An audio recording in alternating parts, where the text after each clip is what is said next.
The morning mist clung to the redwood trees like ghostly fingers as Sarah Mitchell stumbled through the dense California forest. Her two babies, Emma and little James, whimpered weakly in her arms. They had been walking for 3 days now, ever since the supply wagon broke down and her husband went missing during what was supposed to be a simple trading trip to the nearest settlement. Sarah's dress was torn and dirty, her once neat brown hair now tangled with twigs and leaves. The babies hadn't eaten in over a day, and she could feel their tiny bodies growing weaker with each passing hour.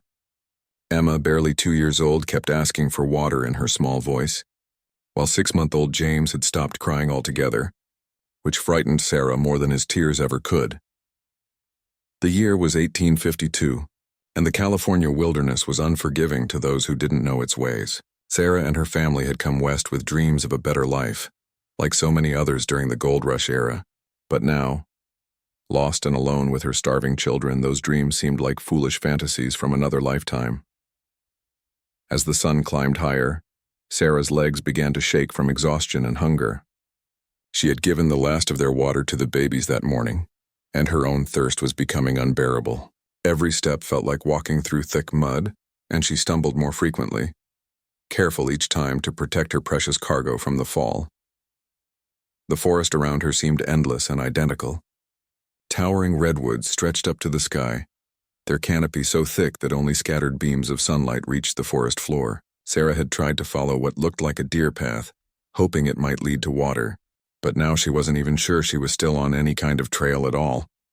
Just when she thought she couldn't take another step, Sarah heard something that made her freeze in place. The sound of footsteps, but not the heavy boots of settlers like herself. These steps were lighter, more careful, moving through the underbrush with practiced silence. Her heart pounded as she realized she wasn't alone in these woods. From behind a massive redwood trunk stepped a figure that took Sarah's breath away. He was clearly a Native American warrior, tall and lean with long black hair and copper-colored skin. He wore traditional clothing made of deer hide and carried a bow across his shoulders. But what struck Sarah most were his eyes, dark and intelligent, studying her with a mixture of curiosity and caution. The warrior belonged to the Cahto tribe, one of the indigenous peoples who had called these forests home for countless generations. His name was Ayana, which meant eternal blossom in his native tongue, though white settlers often struggled to pronounce it correctly.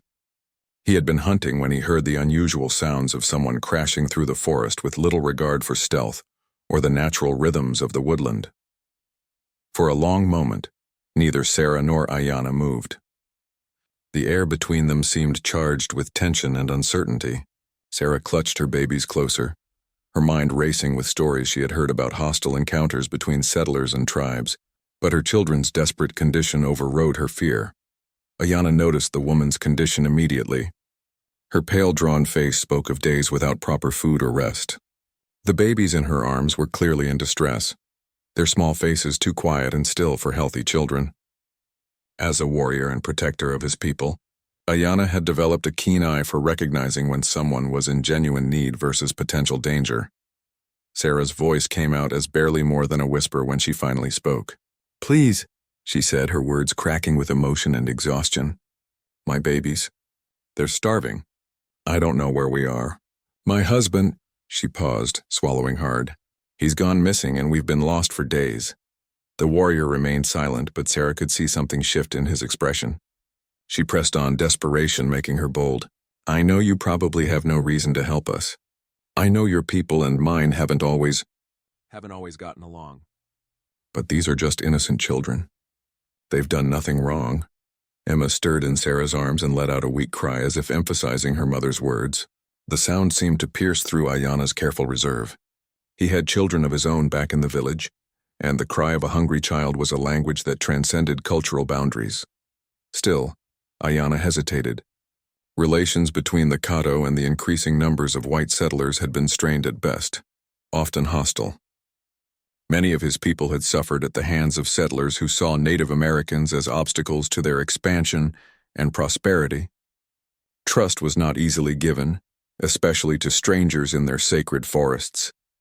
But as Ayana looked at the desperate mother and her failing babies, his warrior's training warred with his human compassion.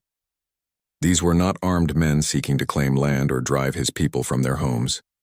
This was a mother whose primary concern was the survival of her children, the most basic and universal of all human drives. Sarah saw the internal struggle playing out across the warrior's features. She shifted little James to one arm and slowly, carefully lowered herself to her knees. It was a gesture of complete vulnerability and supplication, one that left her entirely at the mercy of this stranger who held her children's fate in his hands. "Anything you want," she whispered, her voice breaking with emotion. "I'll give you anything you want, do anything you ask. Just please, save them. They're all I have left in this world." The words hung in the morning air between them, carried on the slight breeze that rustled through the redwood branches high above. Ayanna studied the kneeling woman, weighing not just her request but the implications of what his response might mean for both their peoples. In that moment, suspended between two worlds and two very different ways of life, a decision would be made that would change everything, for both the desperate mother and the Cahto warrior who held her children's lives in his hands. Ayanna's decision came not from his mind, but from somewhere deeper, a place where the cries of children called to the protector within every warrior's soul. Without a word, he unslung a water pouch from his belt and approached the kneeling woman slowly, his movements deliberate and non-threatening. Sarah's eyes filled with tears of relief as the warrior knelt beside her and gently offered the water to little Emma first. The toddler drank greedily, water spilling down her chin as she gulped at the life-giving liquid. Then Ayanna helped position baby James so he could drink as well, the infant's tiny mouth working desperately at the water. "Thank you," Sarah whispered, though she knew the warrior might not understand her words. But understanding transcended language when Ayanna's eyes met hers with unmistakable compassion. The warrior stood and gestured for Sarah to follow him. She struggled to her feet, her legs shaking from exhaustion, and began walking after him through the forest. Ayanna moved at a pace she could manage, stopping frequently to allow her to rest and give the babies more water from his seemingly endless supply. As they walked, Ayanna studied this unexpected situation. Taking strangers to his village was not a decision made lightly. The Cahto people had learned to be cautious around settlers, whose presence often brought disease, conflict, and the loss of their traditional lands. But leaving a mother and her babies to die in the wilderness went against every principle his grandfather had taught him about protecting the innocent. The journey took most of the day, with frequent stops for Sarah to rest and tend to her children. Ayanna shared dried meat and berries from his hunting pack, watching carefully as Sarah ate small portions before giving most of the food to Emma. He noted her selflessness, putting her children's needs above her own survival, a trait his people respected deeply. As evening approached, they reached a ridge overlooking a hidden valley, where the Cahto village nestled beside a clear mountain stream. Sarah gasped at the sight below. She had expected primitive shelters, influenced by the dismissive stories told by other settlers. Instead, she saw a well-organized community of beautifully crafted homes made from redwood bark and woven materials. Gardens flourished near the stream, and people moved about their daily tasks with purposeful efficiency. Ayanna paused at the ridge, clearly uncertain about how to proceed. Taking these strangers into the village would require explanation and approval from the tribal elders. He turned to Sarah and spoke in his native language, gesturing toward the village below. Sarah didn't understand his words, but she recognized his hesitation. "I know this is difficult for you," she said softly. "I know you're taking a risk helping us, but I promise you we mean no harm to your people. We just need help getting somewhere safe." As if in response to her words, baby James began crying again, his weak voice carrying across the valley. The sound seemed to make Ayanna's decision for him. He stood straighter and began walking down the path toward the village, gesturing for Sarah to follow. The first villagers they encountered stopped their activities to stare at the unusual sight of their warrior returning with a white woman and 2 babies. Children peeked out from behind their mothers' skirts, their dark eyes wide with curiosity. Some adults showed concern, others suspicion, but all recognized the protective stance Ayanna took near his charges. An elderly woman approached first, her weathered face showing both wisdom and wariness. This was Ayanna's grandmother, Onawa, whose opinions carried great weight in the village. She spoke rapidly to her grandson in their native tongue, her tone questioning but not hostile. Ayanna responded in their language. his hands gesturing towards Sarah and the babies as he explained the situation. Sarah watched anxiously, understanding that her fate and that of her children hung in the balance of this conversation. Onawa studied Sarah for a long moment, then stepped closer to examine the babies. Emma had fallen asleep in her mother's arms, finally peaceful after drinking water and eating some food. Baby James was awake but quiet, his large blue eyes looking up at the elderly woman with innocent trust. Something in those innocent faces seemed to touch Onawa's heart. She reached out and gently touched baby James's cheek, murmuring something soft in her native language. Then she turned to Sarah and, to her surprise, spoke in careful but clear English. "Your babies," Onawa said slowly. "They are very weak. Come, we help." Sarah's knees nearly gave out with relief. "Thank you," she whispered. "Thank you so much." Onawa led them to a lodge near the center of the village, speaking quietly to other women who gathered around. Soon Sarah found herself inside a warm, comfortable space lined with soft furs and woven mats. The women brought clean water, warm broth, and soft food suitable for young children. As the babies were fed and tended to by gentle hands, Sarah finally allowed herself to truly rest for the first time in days. She watched in amazement as these women, whose people had every reason to distrust her, showed nothing but kindness and care for her children. One younger woman, who introduced herself as Kaya, spoke some English and served as a translator. Through her, Sarah learned that Ayana had told the village elders about finding her lost in the forest with starving babies. The decision to help had been unanimous once the situation was explained. In our culture, Kaya explained as she helped feed baby James, children are sacred gifts. It does not matter whose children they are. All children deserve protection and care. That night, Sarah slept peacefully for the first time since her ordeal began. Emma and James slept beside her on soft furs, their bellies full and their small bodies finally warm and safe. Around them, the village settled into its nighttime rhythms, with guards keeping watch and families gathering around their fires. As she drifted off to sleep, Sarah thought about the remarkable turn her desperate journey had taken. She had expected to find death in the wilderness.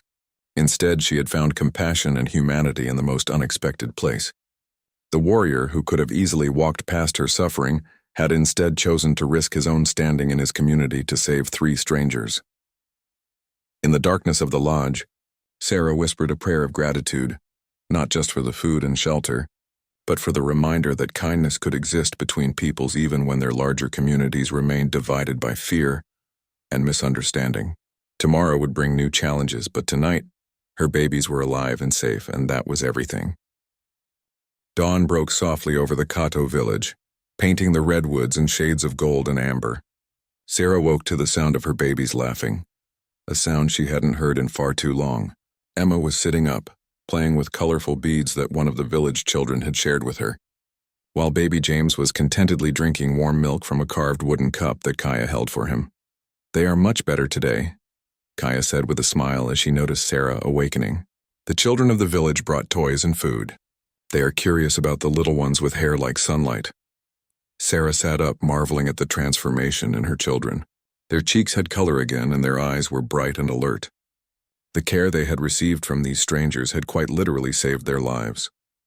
Onawa entered the lodge carrying a tray of food, warm bread made from acorn flour, fresh berries, and herbal tea that smelled of mint and honey. "You eat now," she said to Sarah in her careful English. "Then we talk about what comes next." As Sarah ate, she realized she would soon need to make difficult decisions. She couldn't stay in the village forever, despite their kindness. Her husband was still missing somewhere in the wilderness, and she had no way of knowing if he was alive or dead. She needed to find a way to contact the outside world, to send word to the settlement where they had been heading. Ayana appeared at the entrance of the lodge, and Sarah felt her heart skip at the sight of him. In daylight, she could better appreciate the quiet strength that radiated from the young warrior. His presence brought a sense of safety she hadn't felt since her husband disappeared. He spoke with Onawa in their native language, their conversation growing animated. Sarah watched anxiously, wondering if they were discussing her departure from the village. "Ayana says there are dangers," Kaya translated after listening to their exchange. "White soldiers have been seen in the valley to the east. They search for something or someone. He thinks it may not be safe for you to travel alone yet." Sarah's blood ran cold. Soldiers could mean many things, none of them good for a woman traveling alone with small children. They could be looking for deserters, criminals, or they could be part of the military campaigns that had been pushing Native American tribes off their lands. Either way, encountering them while under the protection of the Cahto could put the entire village at risk. "I can't stay here and endanger your people," Sarah said firmly. "You've already done so much for us. I won't be the reason soldiers come to your village." Ayanna seemed to understand her distress even before Kaya translated. He knelt beside where Sarah sat and spoke earnestly to her through the interpreter. "He says you are not a danger to us," Kaya explained. "He says the danger comes from those who would harm innocent people, not from those who need protection. But he also says he has an idea." The plan Ayanna proposed was both simple and risky. He would guide Sarah and the babies to the nearest trading post, but they would travel at night and avoid the main trails. It would take longer, but they would be less likely to encounter the soldiers who seemed to be patrolling the area during daylight hours. "But what if we're caught together?" Sarah asked. "What would they do to you for helping us?" The question hung heavy in the air. Everyone in the lodge knew the answer, though no one wanted to speak it aloud. A Native American warrior found traveling with a white woman could face accusations of kidnapping or worse, regardless of the true circumstances. Ayanna spoke again, his voice steady and determined. "He says his honor demands that he see you safely away from danger," Kaya translated. "He says children should not suffer because adults cannot find ways to live in peace." That afternoon, while preparations were made for their night journey, Sarah found herself walking beside the stream that ran through the village. Emma toddled beside her, delighting in chasing butterflies, while Sarah carried baby James. The peaceful scene felt almost dreamlike after the terror of being lost in the wilderness. Other village children had joined Emma in her play, and despite the language barrier, they communicated through laughter and gestures. Sarah watched in wonder as her daughter, who had been so weak and frightened just days before, now giggled and played as if she had always belonged here. "Children make friends easily," Onawa said, approaching to stand beside Sarah. "They do not see differences the way adults do." "Your people have been so kind to us," Sarah said, her voice thick with emotion. "I don't know how I'll ever repay this kindness." Onawa was quiet for a moment, watching the children play. "In our tradition," she finally said, "kindness is not something to be repaid. It is something to be passed forward. Someday, when you are strong again, you help someone else who needs it." As evening approached, the village women helped Sarah prepare for the journey ahead. They gave her warm clothing, dried food that would travel well, and a sling to carry baby James that would leave her hands free. They had also prepared supplies for Ayanna, though he seemed to need little beyond his bow, a knife, and his knowledge of the land. The hardest part was saying goodbye to the people who had saved her family.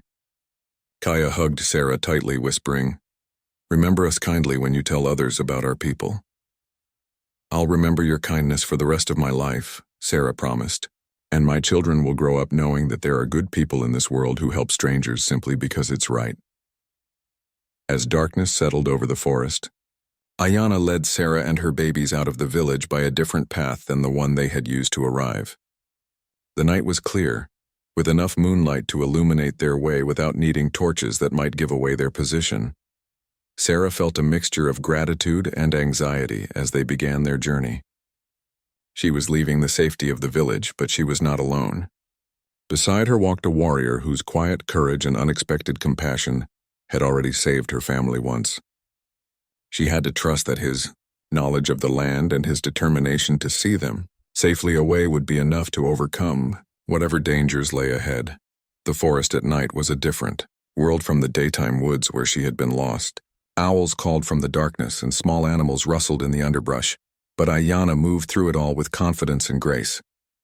He set a steady pace that Sarah could maintain while carrying the babies, and he frequently checked to ensure they were managing the journey well. As they walked deeper into the night and farther from the village, Sarah realized that once again, her family's fate rested in the hands of this remarkable man who had chosen to risk his own safety for strangers. The path ahead was uncertain, but for the first time since her ordeal began, she felt hope that they might actually survive to see another dawn. The first night of travel passed without incident, but as dawn approached, Ayanna found them shelter in a hidden cave behind a waterfall. The constant sound of rushing water would mask any noise the babies might make, and the cave was invisible from any trail. Sarah was amazed by Ayana's knowledge of the landscape, how he seemed to know every secret place and hidden path in these vast forests. As they settled into the cave for the day, Sarah tried to feed the babies while Ayana kept watch near the entrance. Emma was fascinated by the waterfall, pointing and babbling excitedly at the falling water. Baby James seemed content to sleep, finally healthy enough to rest peacefully. "Your children are strong," Ayana said quietly, surprising Sarah by speaking in English. His accent was thick, but his words were clear.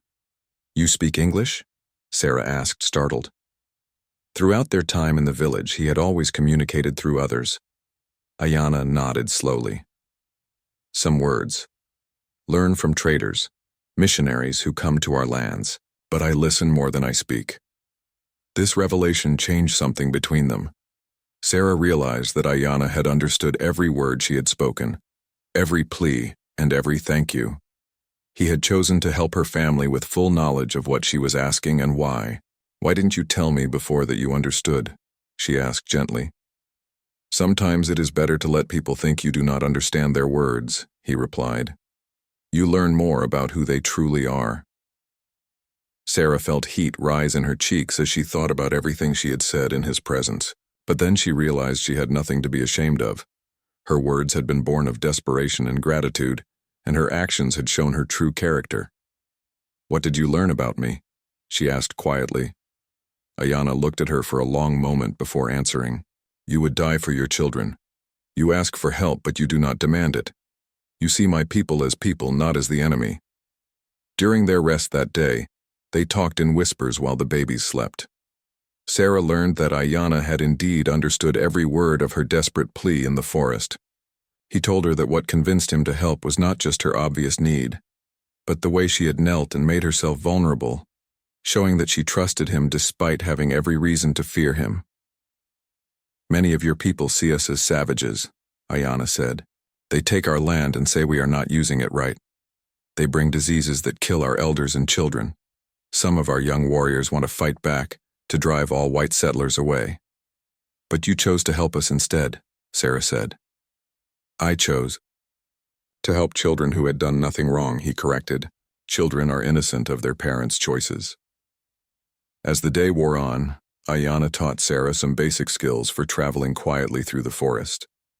He showed her how to step to avoid breaking twigs, how to read the signs that would tell them if others had passed recently, and how to find water and edible plants if they became separated. "Why are you teaching me this?" Sarah asked as he demonstrated which berries were safe to eat. "Because you may need to survive on your own someday," he replied practically. "The world is dangerous for women traveling alone with children. You should know how to protect yourself." When evening came, they resumed their journey. This second night of travel proved more challenging, as they had to cross several open meadows where they would be visible to anyone watching. Ayana moved with extraordinary caution, scouting ahead, and signaling Sarah to follow only when he was certain the way was clear. Halfway through the night, disaster nearly struck. They were crossing a particularly large meadow when Ayana suddenly held up his hand for Sarah to stop. In the distance, she could see the flicker of a campfire. Soldiers or other travelers had made camp directly in their path. Ayana motioned for Sarah to back into the tree line while he crept forward to investigate. The wait seemed endless, as Sarah crouched in the darkness, holding both babies and praying they would remain quiet. Emma sensed the tension and stayed, unusually still while baby James slept peacefully, unaware of the danger. When Ayana returned, his expression was grim. "Soldiers," he whispered. "They search for someone. I hear them talk about a missing woman and children." Sarah's heart sank. "They're looking for us? But why would soldiers be looking for us?" "Maybe your husband is important man," Ayana suggested. "Maybe he worked for government or army." Sarah thought about this possibility. Her husband, John, had always been vague about some aspects of his work before they came west. She had assumed he was simply involved in regular trading, but what if there was more to it? What if he had been carrying important documents or information when he disappeared? "What do we do?" she whispered. "We go around," Ayana replied. Long way, but safer. The detour added hours to their journey and led them through some of the most difficult terrain they had yet encountered. They climbed rocky slopes and crossed rushing streams with Ayanna, helping Sarah navigate obstacles while she carried the babies. By the time they reached the other side of the soldiers' position, Sarah was exhausted and the first hints of dawn were appearing in the sky. They took shelter in another hidden spot, this time a dense thicket of trees and bushes that formed a natural shelter. As Sarah fed the babies their morning meal, she couldn't shake the worry that had been growing since learning about the soldiers. "Ayanna," she said quietly, "if they're really looking for us, then I'm putting you in terrible danger by traveling with you. If they catch us together—" "They will not catch us," he said with quiet confidence. "I know these forests better than any soldier. We will reach the trading post safely." "But what if we don't? What if something goes wrong?" Ayanna looked at her seriously. "Then we face whatever comes together. I made choice to help you. I do not change my mind because it becomes harder." His words carried a weight of honor and commitment that Sarah had rarely encountered in her life. Here was a man who kept his word regardless of personal cost, who protected others simply because it was right. She felt a deep respect for him that went beyond gratitude. "Your people are lucky to have warriors like you," she said softly. "All people need those who protect the innocent," he replied. "Your people too. Maybe your husband was such a man, and that is why he is missing." The thought that John might be in danger somewhere, possibly because he was trying to do something right, gave Sarah new determination. She needed to reach safety not just for her children, but to find help looking for her husband. As they settled in to rest for the day, Sarah realized that this journey through the wilderness was changing her in ways she was only beginning to understand. She was discovering strength she didn't know she possessed and forming a bond with someone from a world completely different from her own. The dangers ahead were real, but so was the courage of the man who had chosen to face those dangers alongside her. Whatever came next, she knew that Ayanna's bravery and wisdom would give them their best chance of survival in a world that seemed determined to tear families apart. On their third night of travel, they encountered the most serious danger yet. Ayanna had led them to what he thought was a safe crossing point over a swift-running river, but as they approached the water's edge, they heard voices carrying on the night air. More soldiers had made camp on the far shore, directly blocking their path to the trading post. Sarah's heart sank as she crouched behind a fallen log, listening to the distant conversation. These men weren't just passing through. They had set up what appeared to be a permanent watch post. From their talk, she could gather that they were indeed searching for a woman and 2 children, and they seemed to believe their quarry would have to cross at this particular point. "They know we come this way," Ayanna whispered, his voice troubled. "Someone tell them about river crossing." "What does that mean?" Sarah asked, though she feared she already knew the answer. "Maybe they capture your husband. Maybe he tell them about your travel plans." The possibility that John might be alive but imprisoned filled Sarah with both hope and dread. If he was being held by these soldiers, what terrible pressure might they have put on him to reveal information about his family's whereabouts? Baby James chose that moment to stir restlessly in Sarah's arms, making small sounds that seemed terrifyingly loud in the quiet night. Both Sarah and Ayanna froze, listening for any sign that the soldiers had heard. Fortunately, the sound of the rushing river masked the baby's soft noises. "We cannot cross here," Ayanna said quietly. "Must find another way." "Is there another crossing?" Sarah asked. Ayanna was quiet for a long moment, clearly wrestling with a difficult decision. "Yes," he finally said, "but it means going through sacred place of my people. Place where spirits of ancestors rest. Very dangerous to bring outsiders there." Sarah understood the magnitude of what he was suggesting. She was asking him not only to risk his life, but to violate sacred beliefs of his people. "I can't ask you to do that," she said firmly. "There must be another way. Maybe 2-3 days travel to next crossing," Ayanna replied. "But babies need food, medicine, and more soldiers may come." As if to emphasize his point, Emma began to whimper softly. She had been remarkably good throughout their journey, but the stress and irregular schedule were beginning to tell on the toddler. Sarah rocked her gently, trying to soothe her back to sleep. "The sacred place," Sarah said quietly. "If we go there, what would happen to you? What would your people think?"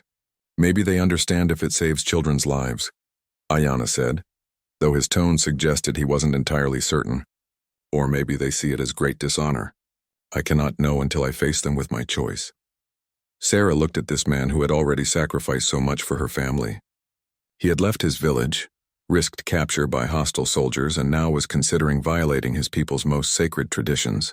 The weight of what she was asking him to give up pressed down on her like a physical burden. There has to be another choice, she said desperately. What if I surrender to the soldiers? If they're really looking for us, maybe they'll take me and the children safely to wherever John is. Ayanna's response was immediate and firm. No. Soldiers who hunt women and babies in darkness are not honorable men. They may hurt you to make your husband speak, or worse. His words sent a chill through Sarah. She had been thinking of the soldiers as representatives of law and order, but Ayanna was right to question their motives. Honorable military men didn't typically conduct searches in the middle of the night or set up ambush positions to catch fleeing families. Then we go to your sacred place, Sarah said, her voice barely above a whisper. But I want you to know that I understand what you're risking for us. If your people reject you because of this choice, you can come with us. My children and I will never forget what you've done. Ayanna looked at her with surprise. You would welcome a Cahto warrior into your world? I would welcome a good man who saved my children's lives, Sarah replied without hesitation. The color of your skin or the language you speak doesn't matter to me. What matters is who you are inside. Something profound passed between them in that moment, an understanding that transcended the cultural divide that separated their peoples. They were no longer just a desperate mother and a compassionate warrior. They were two people who had found something precious in each other's character. The journey to the sacred crossing took them high into the mountains, following trails so faint that Sarah would never have seen them without Ayanna's guidance. The air grew thinner and colder as they climbed, and Sarah struggled to keep up while carrying both babies and their supplies. As dawn approached after their hardest night of travel yet, Ayanna led them to a place unlike anything Sarah had ever seen. They stood on the edge of a hidden valley where ancient redwood trees grew in perfect circles around natural pools of crystal-clear water. The early morning light filtering through the canopy created an almost mystical atmosphere. This is place where my people's ancestors came to speak with spirit world, Ayanna explained in hushed tones. Very sacred. Very powerful. Sarah could feel the special nature of this place in her bones. There was a peace here that seemed to seep into her soul, calming both her fears and her exhausted body. Even the babies seemed affected by the atmosphere, growing quiet and still as if they sensed they were in a holy place. Are you sure about this? Sarah asked one last time. Once we cross through here, there's no taking it back. Ayanna nodded firmly. My grandmother once told me that sometimes honoring the spirit of our beliefs is more important than following the exact rules. She say ancestors would understand helping innocent ones, especially children. As they prepared to make their way through the sacred valley, Sarah offered up a silent prayer to whatever spirits watched over this place. She asked for forgiveness for any disrespect her presence might represent, and she promised to remember and honor this place for the rest of her life. The crossing itself was surprisingly peaceful. They followed a path that seemed to glow in the early morning light, passing between the ancient trees with reverent silence. At the center of the valley, they paused beside the largest of the clear pools, and Ayanna performed what appeared to be a ritual of respect, speaking softly in his native language. When they emerged on the far side of the valley, Sarah felt as if she had been blessed in some way she didn't fully understand. The sacred place had accepted them, and they had passed through without disturbing its ancient peace. The trading post is close now, Ayanna said as they continued down the mountain slope. Before evening, you will be safe with your own people. But even as relief flooded through her at the prospect of reaching safety, Sarah felt a growing sadness. The trading post appeared through the trees just as the sun began to set, its wooden buildings and stone chimney a welcome sight after days in the wilderness. Smoke rose from several fires, and Sarah could see people moving about their evening activities. The sounds of civilization, voices calling to one another, and the lowing of cattle felt strange after the profound silence of the sacred valley. But as they drew closer, Ayanna suddenly stopped and held up his hand for silence. Something was wrong. The warrior crept forward to scout the settlement, leaving Sarah hidden in the tree line with her babies.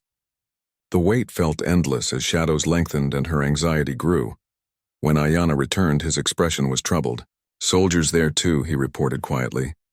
"They watch all people who come and go. Set up checkpoint at Main Road." Sarah's heart sank. Even here, at what should have been safety, the mysterious search continued. "What do we do now?" she asked. "We wait and watch," Ayanna replied. "Learn what they want, who they search for exactly." As darkness fell, they moved closer to observe the trading post. From their hiding place, they could see soldiers questioning everyone who entered or left the settlement. Sarah noticed that they seemed particularly interested in women traveling with children, stopping them for lengthy interrogations. Then, just as Sarah was beginning to despair, she heard a voice that made her heart leap. "Please, you have to understand. My wife and children are out there somewhere. They could be dying while we waste time with these questions." "John," Sarah gasped, recognizing her husband's voice even from a distance. Through the window of the trading post's main building, she could see him pacing frantically while talking to a uniformed officer. He looked haggard and desperate, his clothes torn and dirty as if he too had been traveling through rough country. "Your husband lives," Ayanna observed quietly, "but he is not prisoner. He works with soldiers." As they watched and listened, the truth of the situation gradually became clear. John wasn't being held captive by the soldiers. He was working with them to find his missing family.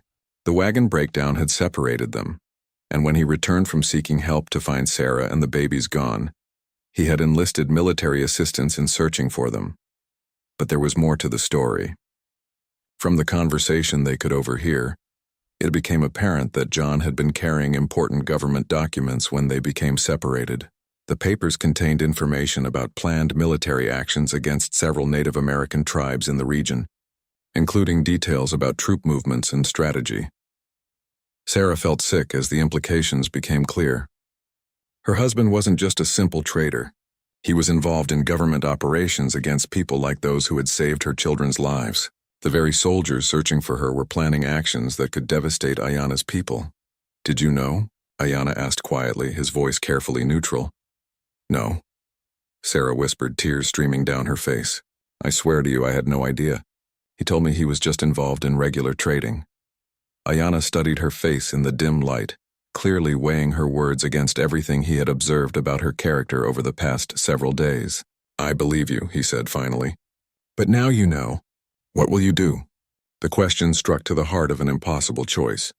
Reuniting with John would mean returning to a life built on lies and being complicit in plans that could destroy the very people who had shown her family such kindness. But staying away meant abandoning her husband and accepting that her children would grow up without their father. "I need to talk to him," Sarah said finally. "I need to understand how deep his involvement goes and whether there's any way to stop what's being planned." Ayanna nodded slowly. "Dangerous. If soldiers see us together, they may think I capture you, use you against them." "Then you should leave," Sarah said, though the words tore at her heart. "You've done enough. More than enough. I can't ask you to risk anymore." "You do not ask," Ayanna replied firmly. "I choose. We finish this together." They waited until late at night when most of the settlement had gone to sleep. The soldiers maintained their checkpoint, but with fewer men on duty. Ayanna had spotted a way to approach the trading post from behind, using a dry creek bed for cover. The plan was simple but risky. Sarah would approach the building where John was staying and try to speak with him privately. Ayanna would remain hidden but close enough to help if something went wrong. As Sarah crept through the shadows toward the rear of the building, her heart pounded with a mixture of anticipation and dread. She was about to reunite with her husband after thinking she might never see him again. But she was also about to confront him about truths that could destroy their marriage. She tapped softly on the window of the room where she had seen John earlier. When the curtain moved aside and John's face appeared, his expression of shock and joy was so intense that Sarah nearly broke down completely. "Sarah. Oh my God, Sarah!" John whispered as he quickly opened the window. "Are you hurt? Are the babies safe? Where have you been?" "We're all fine," Sarah whispered back, lifting first Emma, then baby James through the window into their father's waiting arms. The reunion between John and his children was heartbreaking in its intensity, but Sarah found herself holding back, unable to fully embrace the moment. "How did you survive out there?" John asked as he held his children close. We've been searching everywhere. The soldiers have been helping me look for you. I need to know something, Sarah said quietly, her voice steady despite her inner turmoil. I need to know about the papers you were carrying, about what you're really doing out here. John's face went pale in the moonlight. Sarah, I can explain. Are you part of planning military action against the native tribes? She asked directly. The long pause before John answered told her everything she needed to know. It's not what you think, he finally said. The government needs to establish order in the territory. Some of the tribes have been hostile to settlers. The Cahto tribe saved our lives, Sarah interrupted. A warrior found us dying in the forest and brought us to his village. His people fed our children, kept us safe, and asked for nothing in return. Now you're telling me you're part of plans to attack them? John's expression shifted from relief to confusion to growing alarm.